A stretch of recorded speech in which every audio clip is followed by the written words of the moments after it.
kita melihat pergerakan IHSG yang bahkan 2 hari dalam zona pelemahan berkebalikan dengan rupiah.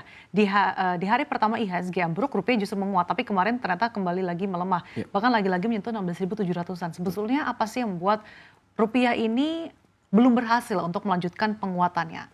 Ya, pertama kalau kita lihat dari sisi eksternal terlebih dahulu ya, memang dalam beberapa 2 pekan ini saya melihat pergerakan rupiah dengan dolar Amerika Serikat atau DXY itu cukup selaras gitu. Artinya ketika DXY-nya itu tengah mengalami tren pelemahan, rupiah berhasil menguat. Artinya sudah mulai sinkron nih antara DXY dengan juga pergerakan rupiah. Nah, itu dari faktor eksternal ya, di pergerakan kemarin itu DXY di penutupan di hari Rabu malam yaitu mengalami penguatan.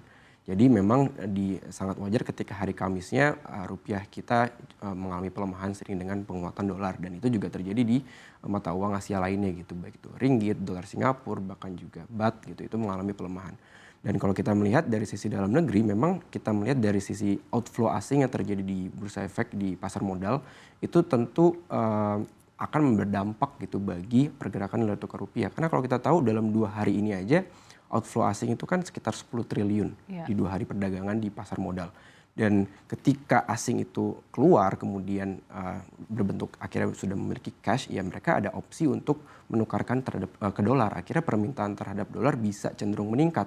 Akhirnya ujung-ujungnya rupiah kita menjadi tertekan. Oke, Jadi itu bahkan sudah faktor. mendekat lagi nih 16.800-an. Nah, betul, makanya dari faktor itu saya merasa dari sisi internal kita sendiri, keluarnya asing dari pasar modal di 2 hari perdagangan kemarin itu turut menambah tekanan bagi nilai tukar rupiah kita di saat dolar Amerika Serikat itu tengah juga mengalami sedikit mulai rebound menguat Oke, jadi seperti malah itu. ada efek domino juga kemana-mana ya, Oh, termasuk rupiah. sangat sangat sangat. Karena memang itu ya, investor ketika punya cash dari bentuk saham kemudian di-cash-kan gitu, dan kemungkinan besar kan mereka akan keluar gitu. Ya.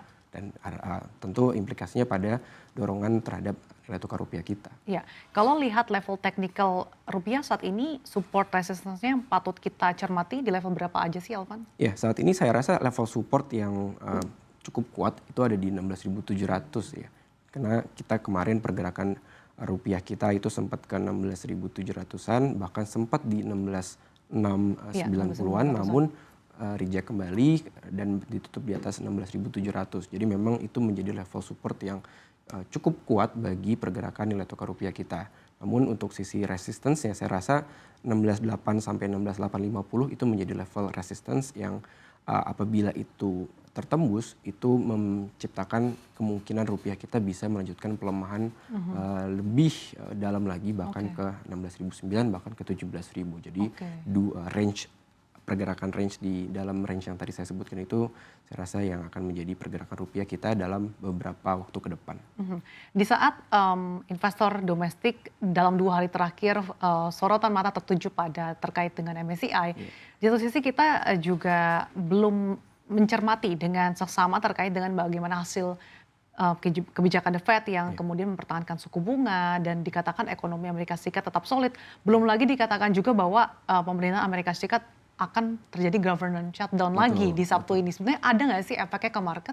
Iya, saya rasa cukup terlihat gitu ya, terutama tadi disinggung soal The Fed di hari Kamis itu kan memang ketika The Fed mengumumkan kebijakan suku bunga yang kembali menahan, artinya terjadi inflow lagi nih ke US dollar. Akhirnya memang di hari Rabu malam atau di Kamis gitu ya, ketika di ekspor ditutup menguat gitu. Artinya memang pasar menilai dari sisi ketika The Fed itu menahan suku bunga, mereka mulai tertarik lagi untuk berinvestasi di aset-aset berdenominasi dolar, akhirnya dolar menguat. Dan kalau saya melihat dari sisi politik Amerika Serikat, tentu dengan kekhawatiran terhadap government shutdown terbaru lagi yang kemungkinan akan terjadi, tentu itu menciptakan kekhawatiran baru. Dan juga kita tahu bagaimana ketika Amerika Serikat itu sedang bermasalah dari sisi internal, itu dampaknya akan terasa secara global, bahkan Oke. juga Indonesia gitu. Karena sentimen terhadap Amerika Serikat sangat kuat dan sangat erat terhadap pasar keuangan global. Jadi memang kalau ketidakpastian ini makin muncul gitu, kemudian ketegangan geopolitik juga masih cukup tinggi, saya rasa ya gonjang-ganjing atau volatilitas yang akan terjadi di market itu kita mungkin akan terus saksikan nih dalam beberapa waktu ke depan, seiring dengan itu tadi faktor eksternal ada dan faktor internal kita juga ada. Jadi Nah, kombinasi. tapi Elvan, di tengah ketidakpastian yang mungkin masih akan berlanjut, harga emas justru malah ambruk 4% ke 5.100-an. Betul.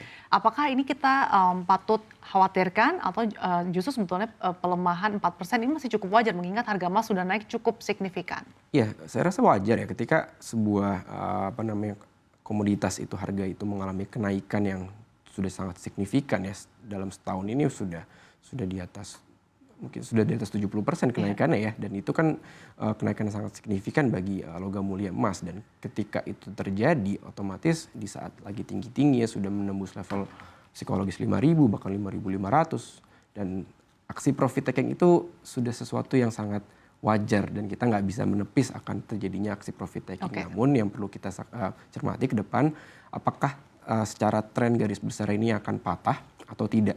Kalau belum patah, itu masih memungkinkan masih bullish untuk gitu ya? bullish gitu. Artinya tren ke depannya juga secara harga masih memungkinkan untuk naik. Begitu pula dengan momentum yang masih terjaga. Namun ya kita mesti cermati ke depan. Tapi dengan kondisi ketidakpastian global yang masih cukup tinggi dan juga aksi sell Amerika ya, artinya dolar Amerika Serikat itu dijual dan banyak bank sentral yang mulai beralih melirik ke emas, akhirnya menciptakan demand yang cukup tinggi, dan apabila ini masih terjaga, saya rasa harga emas ke depannya masih cukup bullish. Oke,